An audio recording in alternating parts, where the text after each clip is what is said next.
Just now pulling up our live broadcast on Netflix, the Labor Day holiday, and we're going to call it "Won't You Be My Neighbor?" So, in light of the recent movie and all that stuff of Mr. Rogers, it's going to be a fun series. So be praying for me as I make preparations for that. Okay. Today I want to talk to you about odds. The odds are always in your favor, although sometimes we don't believe that or think that. I read the story this week. Have you ever played that game, the McDonald's Monopoly game? You know, when you go to McDonald's, and I read the article about the big scandal that went on there, where an ex-cop actually worked for a company that printed the prize pieces for that game, all those prize pieces. He found a way to scam the system. And if I understand right, basically he would get those prizes as they were printed, and he had a whole network, a whole cadre of people involved in this thing with him, family members and good friends, and he'd give a winning piece to these people, and then they would give part of that money back to him if they won. And so he set up this elaborate scheme for 12 years that I've been eating McDonald's during all that time, way back there. Now this is way back there, when I was eating it, and I couldn't have won one of those big prizes because he and his thieves managed to win every single prize in that game. Over $24 million. This went on for 12 years. And you know, thankfully they found it. I never did. That's why I never did win a major prize. One time I won a small prize, and it went real good with the supersized large fries that I just ordered and paid for, so that was about my experience with the thing. By the way, if there was no fraud to deal with, the odds of winning a major prize in that Monopoly, McDonald's Monopoly, is about 1 in 519 million. Now, how many of you know those are not good odds? 1 in 519 million chances of winning. Here's some good news, though. If, on the other hand, you play the lottery, the odds of winning the Powerball are 1 in every 292 million. And then if you play Lotto, it's 1 in 23 million. Now, those are still not great odds, but they're way better odds than the McDonald's game, correct? So the moral of the story is stay away from Monopoly, but play the lottery. And if you do, you probably never heard a pastor tell you that, did you? But there's a catch, because if you do and you win, you got to tithe right here to the church. Now, I want you to think about your life right now. Could there be an area of your life right now where the odds are just not so great? Where, if you were honest, you'd say, man, I need a miracle in this area of my life. I just need God to do something supernatural. Sometimes that happens for single adults. They start getting older and older, and they still haven't found Mr. Right or Miss Right yet, and they begin to lose hope. The odds get slimmer in their minds. Maybe you're climbing a mountain of financial debt, unpaid bills, and you got to have, the odds are against you, they're stacked against you, so you perceive, and you need God to intervene. Or maybe it's a health situation. Maybe it's a work situation. Maybe it's something with your kids, something in the family. And you have this fear building up when those kind of things happen. It's a fear that starts small, but then it just expands and builds up, and it moves fast toward the panic stage. And then after the panic stage, you wind up in the hopeless stage. Such that the only thing that can save things for you really is a flat-out miracle. In other words, it's like, if God doesn't provide soon, I'm done. If God doesn't provide soon, it's game, set, match. Have you ever been there? Or maybe you're there right now. I got some great news for you. And this is the great news. God is the God who defies the odds. Now think that through for just a minute. God is the God, that wobbly today, isn't it? God is the God who defies the odds. In other words, there is nothing too challenging, nothing insurmountable for Him, because with Him all things are possible. Say that with me. All things are possible. Now watch this. Great story, one of my favorite ones in Matthew chapter 17. Jesus and his disciples arrived in Capernaum, and the collectors of the 2 drachma temple tax came to Peter and asked, "Doesn't your teacher pay the temple tax?" "Yes, he does," Peter replied. When Peter came into the house, Jesus was the first to speak. "What do you think, Simon?" he asked. "From whom do the kings of the earth collect duty and taxes? From their own children or from others?" "Why, from others," Peter answered. "Then the children are not exempt," Jesus said to him. "But so that we may not cause offense, go to the lake and throw out your line. Take the first fish you catch, open its mouth, and you will find a 4 drachma coin. Take it and give it to them for your tax and mine." All right, now let me point out 4 things about this story for you today that will have a direct bearing on your life. Number 1 is this: God knows our need before we do. Before we ever know that we have a need, it doesn't sneak up on God. He already knows it. Let's think of this story. Here's the Jewish IRS. They show up at where Jesus is staying, and they ask Peter if Jesus is going to pay his tax. Everybody's required to pay a temple tax, which was a 2 drachma coin, and so they ask, "Is Jesus going to pay his?" This is part of the law found back in Exodus chapter 20. And notice this. What's interesting is when Peter went in to tell Jesus that the IRS has just shown up, when he went in to tell him, Jesus spoke about the tax first before Peter could ever say a word. Did you catch that? He brought it up. Peter didn't even get to say anything. Here's the point. The point is, even though Jesus was not outside to hear the conversation, he was not privy to what went on, still, he knew about this need before it was ever spoken. Now, some people mistakenly believe that prayer, when they pray, prayer is about letting God know or letting God in on our situations. Because if we don't tell God what's going on with us, how will we ever know, right? I mean, that's the mindset. God, you know I'm sick today. God, I just don't feel good today. And God, you know I got this bill coming due. And Jesus, you wouldn't believe how bad things are in the world right now. I know those things surprise you, God, but that's kind of what's going on. But you know what? Matthew 6:8 says, your Father knows your need even before you ask. He already knows those things. Prayer is not about us informing God. Prayer is about God encouraging us. Does that make sense?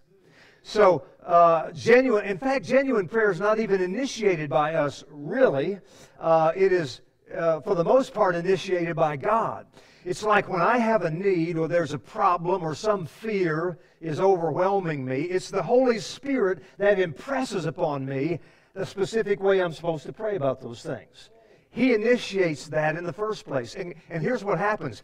When he initiates this prayer, and he says, I want you to pray for Bruce, and I want you to pray for the fear that's in his heart. And somehow, and I'm at home, and so I pray for the fear in his heart. And Bruce comes to me in about a week, and he says, I had this fear going on, but I don't have it anymore. It's just gone. And I'll tell him about the prayer, and we'll both celebrate.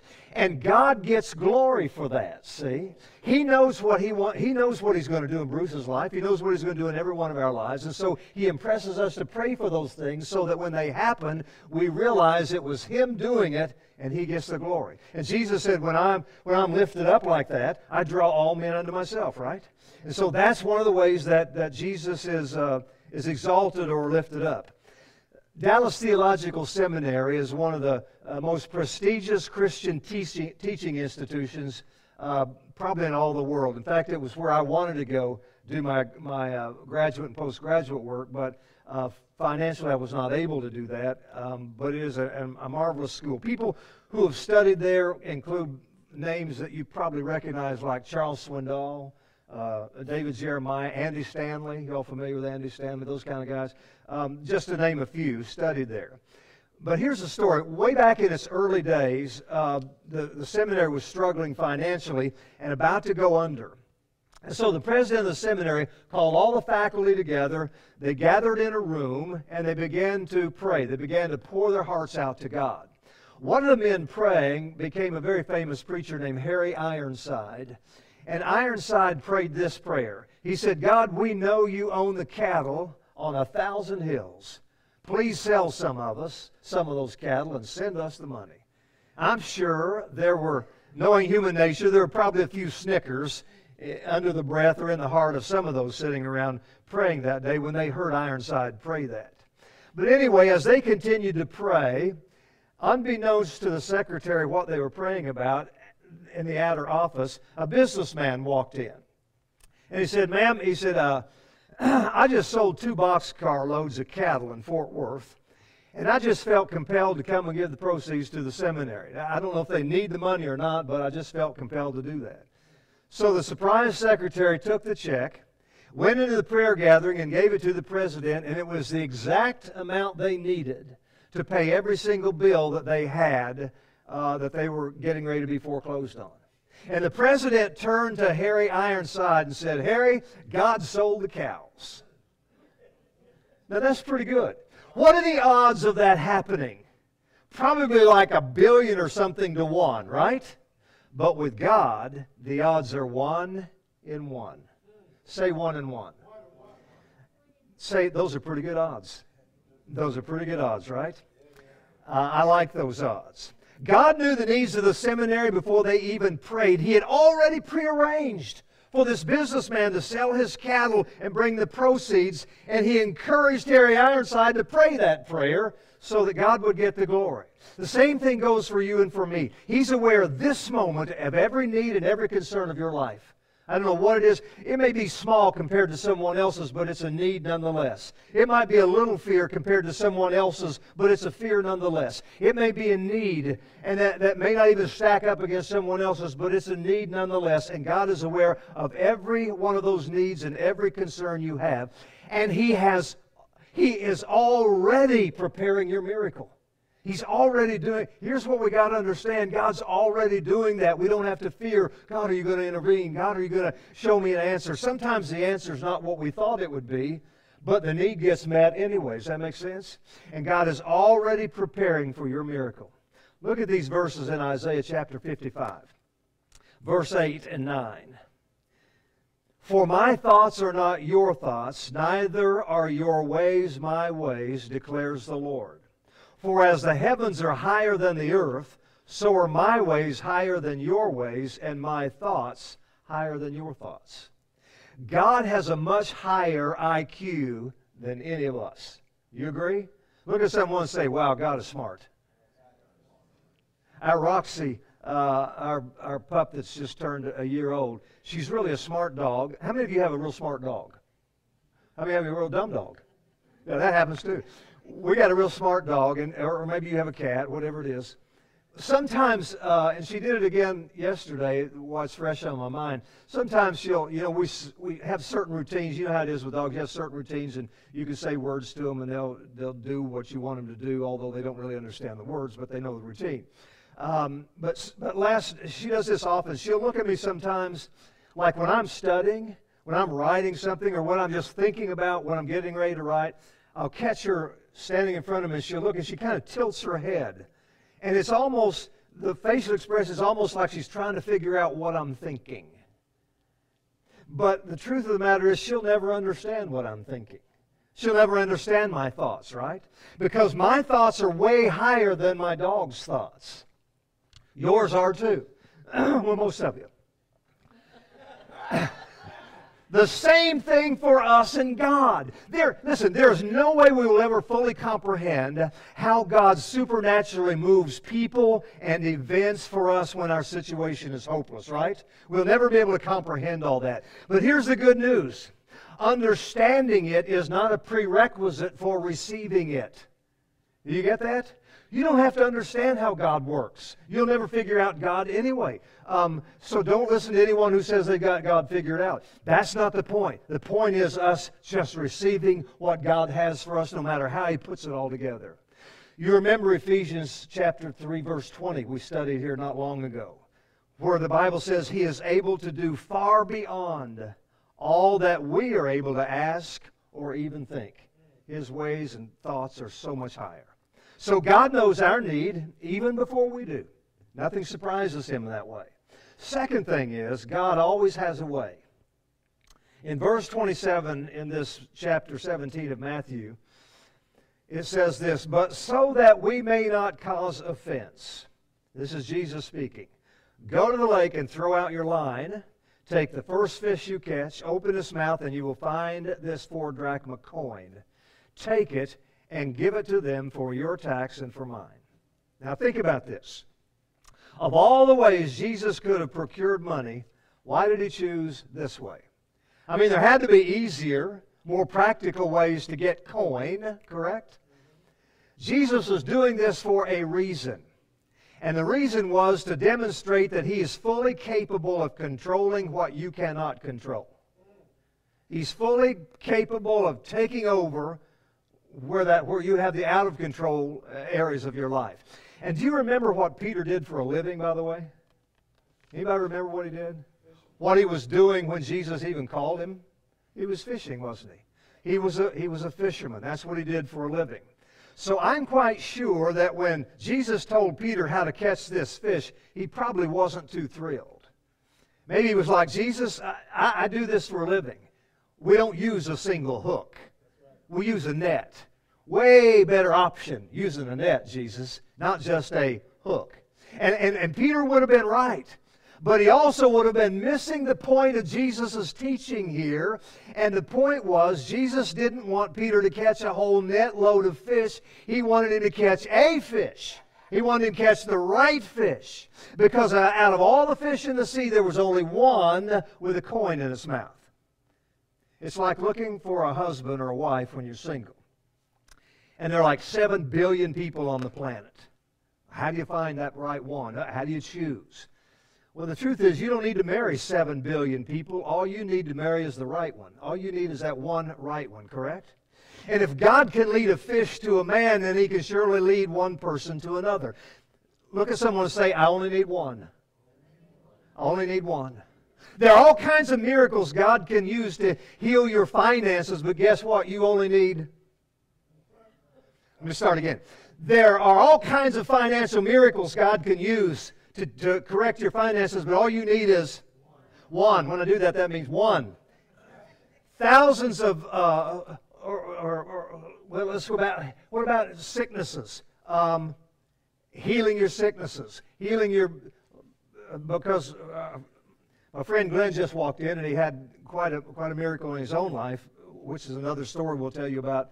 But God has all kinds of miracles available to heal your sickness. I mean, someone can anoint you with oil and pray for you and you get well. But there are other ways that God uses medicine. There are other ways that God uses treatment. There are all kinds of ways. There are all kinds of ways for God to heal sickness, to heal a relationship, to heal a family, to meet your needs. But it only takes one way. That's what he was teaching here. Thousands of fish swam in the Sea of Galilee. But Peter didn't need to catch all of them. He didn't even need to catch a net load of them. All he needed to catch was the one with the coin.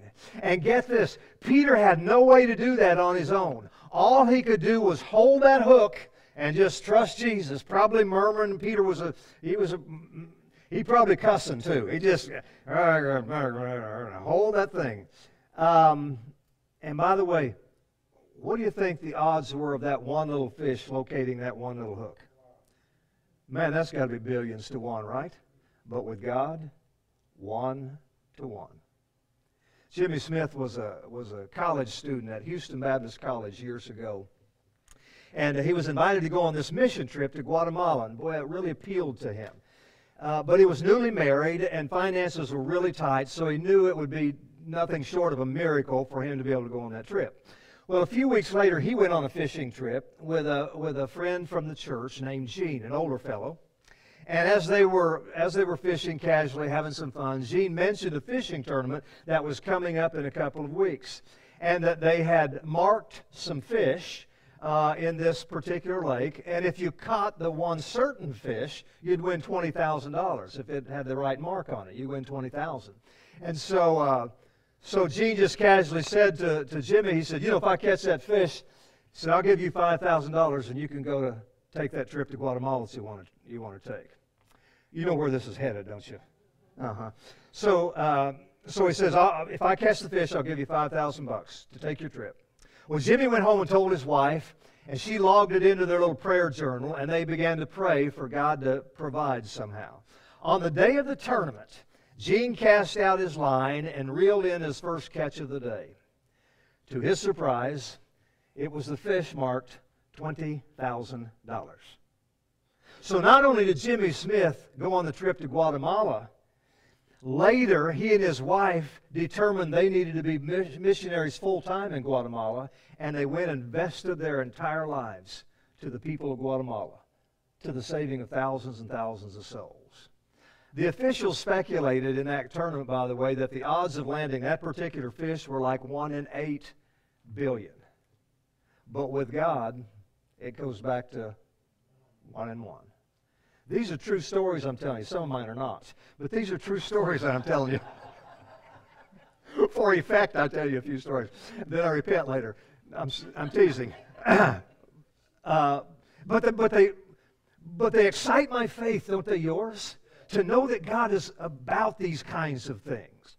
Number 3, this story teaches that God has perfect timing. You know, people today always seem like they're in a hurry. And they are. Except that driver in front of you sometimes is not in a hurry. I used to always be in a hurry, especially when driving. But lately I've been working on that. And I need to confess something to you. Need to confess a sin to you, I guess. We enjoyed a beautiful week in the mountains here several weeks ago, thanks to Jerry and Rosa. And coming back, I got into the left lane going down in Georgia. I'm in the left lane, and there are 4 cars in front of me. And the one car that won't get over, a lot of traffic going on, one car won't get over.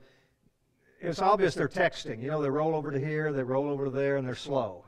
So they're up there texting. And I get angry. And I think, well, let's let it go. And this just goes on and on and on. I don't know how many miles. And finally, I lost it. I couldn't take it. And so I saw an opening in the lane next to me, and I hit the gas on that car and rocketed around those 4. Just as I got past the texter and glanced at her texting, I saw the trooper, the Georgia Popo. I'm going to tell you something. They ain't no joke. The Georgia Highway Patrol, the state, they ain't no joke. Don't mess with them. Trust me. When you hit Georgia, you keep in the speed limit all the way up. Bite your toes and your fingernails, bite whatever you got to do, but don't do it. And so I knew. And sure enough, I just pulled over. I knew what he was doing. Here he came up to me. Very nice, very cordial. He said, how you folks doing? I said, we're doing fine, yeah. He said, I guess you're on your way back home. Probably enjoyed the mountains, didn't you? And I said, we did, yeah. Let me tell you about that. He said, just a minute, sir. I'll be right back. He goes back to the car, comes back up, and he shows me this ticket that I have now and how to pay this ticket and all that kind of stuff. And so I was nice, and I said, I'm sorry. But thank you, and all those kind of things. Whatever you say when you're nervous like that, you know. So we're driving on home. By the time I got home, Nancy had worn me out. I mean, spiritually spanking me all the way home. I told you, I told you about this stuff. So I get home about 2 days later. I pull the ticket out, and I'm going to pay it, right? And I go online. I can pay it online, and I go to pay it, and it's over $400 for this ticket. I was going pretty fast. I was going real fast. Were you going 85? I was going real fast. Faster than that even. And so the ticket was a lot of money. Well, I paid the ticket. I pulled money out of my savings account, and the only way I could pay it, and I paid the ticket. And boy, I was just driving like a perfect driver.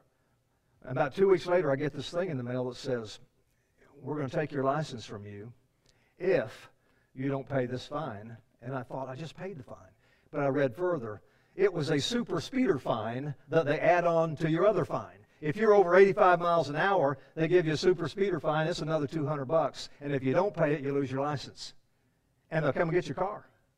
This is true stuff. Now, so I just want you to know I've settled this with God. I have asked for forgiveness. Now, I'm asking you, as your pastor, to forgive me too. I hope I never do that again. I won't say I won't ever do that again because I know me, but I hope that I don't. I hope that I can not have that happen.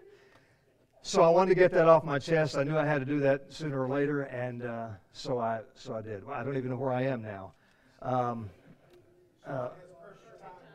Perfect timing. Day-to-day life can be just like that incident I described to you. Because isn't it easy to get impatient when things don't happen exactly according to our timetable? You're praying about something you want to need met or whatever it might be, and it has to be done Thursday. Well, Thursday comes and Thursday goes, and it's still not happening as far as you can see with your physical eyes, and you grow impatient about those kind of things. And what happens then is you begin to wail to God. God, have you forgotten me? God, are you late on purpose trying to teach me something? What is it? What have I done? Listen, God is never in a hurry. God is never late. He is always on time.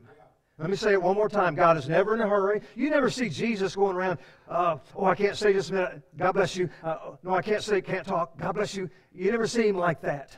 Jesus was never in a hurry. And He was never late. He always showed up on time. God always shows up on time.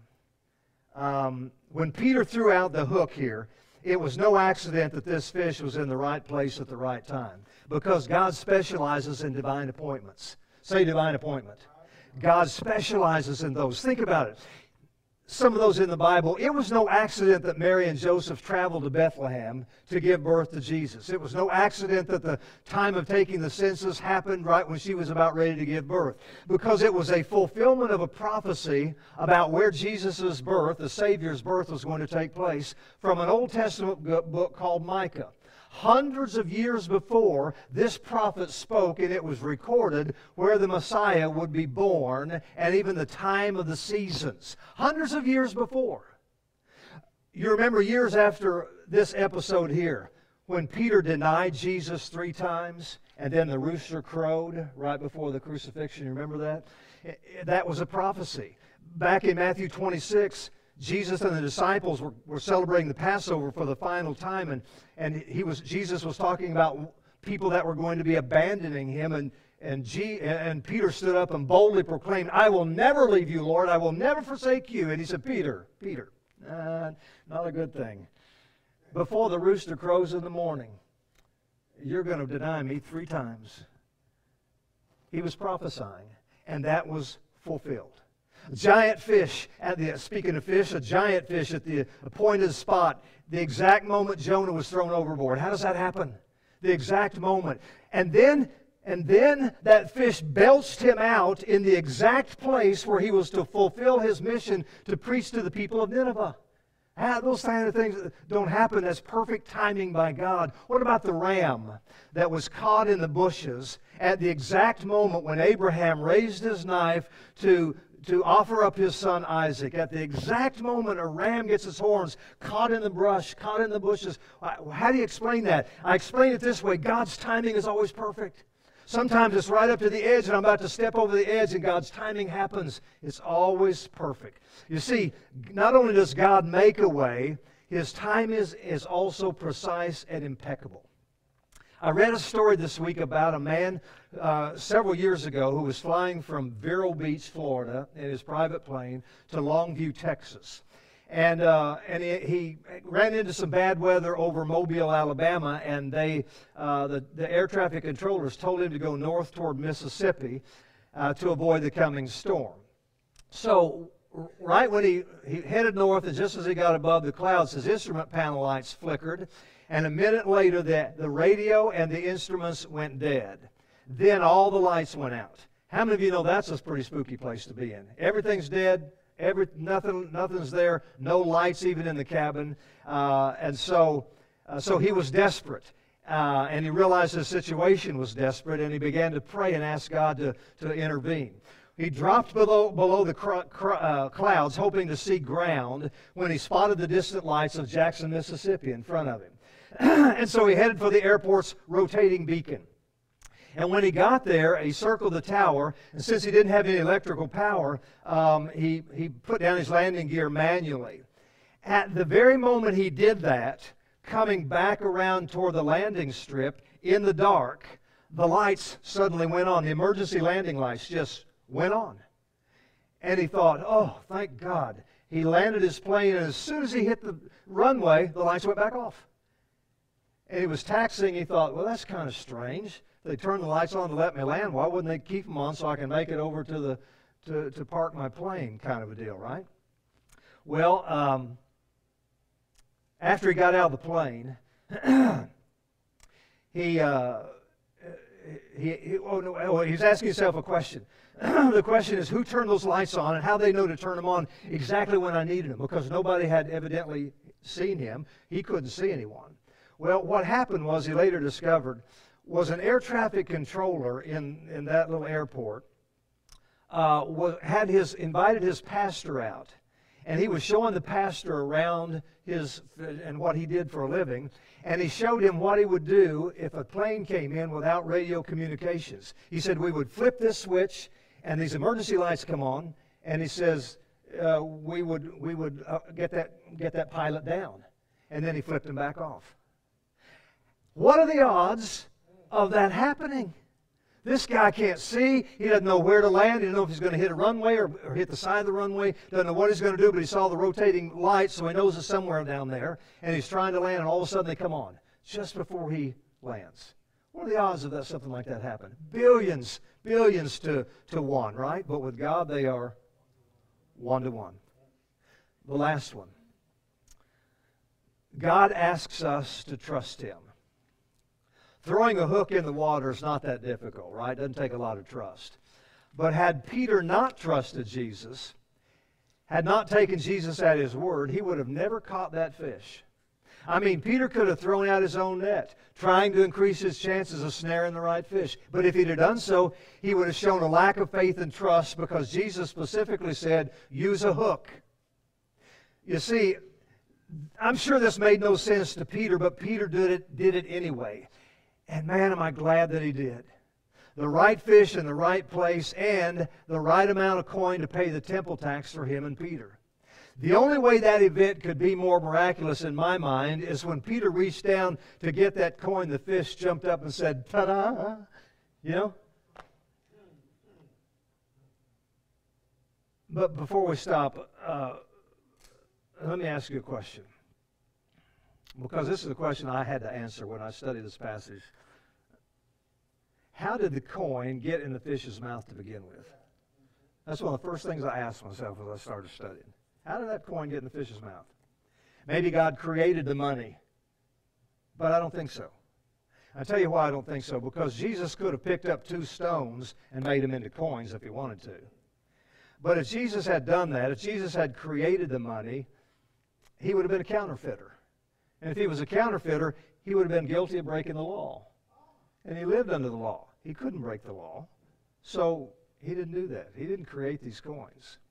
No doubt what happened is someone threw a coin in, or it fell from a person's hand as they were on a boat. And this particular fish caught it in his mouth, and without swallowing, as amazing as this sounds, he kept it there until Peter's hook came along. What are the odds of that happening? I mean, it's billions to one, right? But with God, it's always 1 to 1. Now, the same thing happens for you. You have needs in your life, and some of you have some pretty startling needs. Some of you watching live today have some pretty startling needs. And the odds seem to be stacked against you. It's just going to take such a miracle. It would be like 1,000,000 to 1 odds, but I got to have it. Well, with God, it's still 1 to 1. And the truth of the matter is, God knows your need way before you do. He always makes a way for that need to be met. His timing is perfect, and He's just waiting for you to trust Him. Now today, how I want to end this is I want to have some prayer time. And I want to pray individually too. I'm going to ask in just a moment if you have a need for a miracle. And it doesn't have to be some kind of thing, I'm on my deathbed, I'm going to die tomorrow if I don't get a miracle. It can be, but it doesn't have to be. Maybe there's something you're struggling with, you've been struggling with for some time, and you just need God to miraculously provide for you. I'd like to pray for you. In fact, I want to anoint you with oil. I just want to anoint you with oil and pray God give you the miracle. God give you your miracle. All you've got to do is trust that God does that.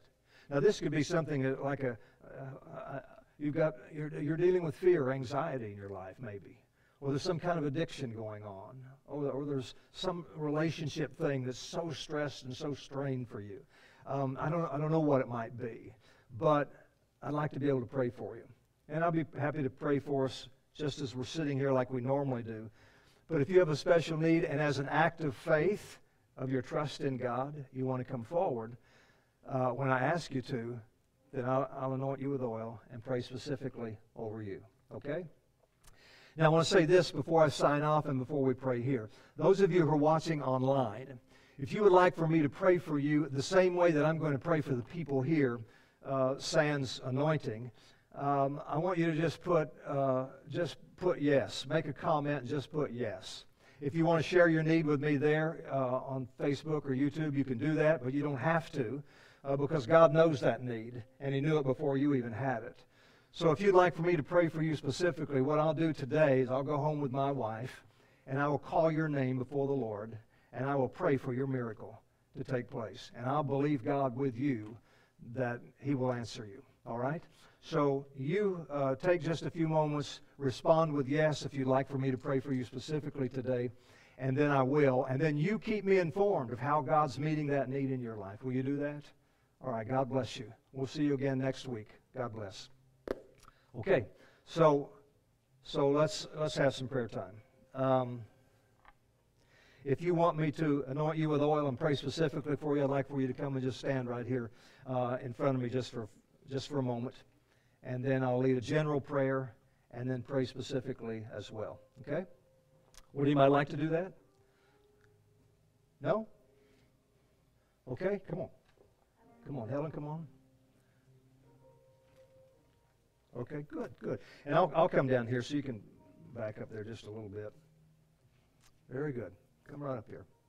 If anyone wants to join him at any time, you come and be a part of this, okay? So let me begin by praying. God, I thank you that you know what our needs are before we ever walked into this building today, and before we even realized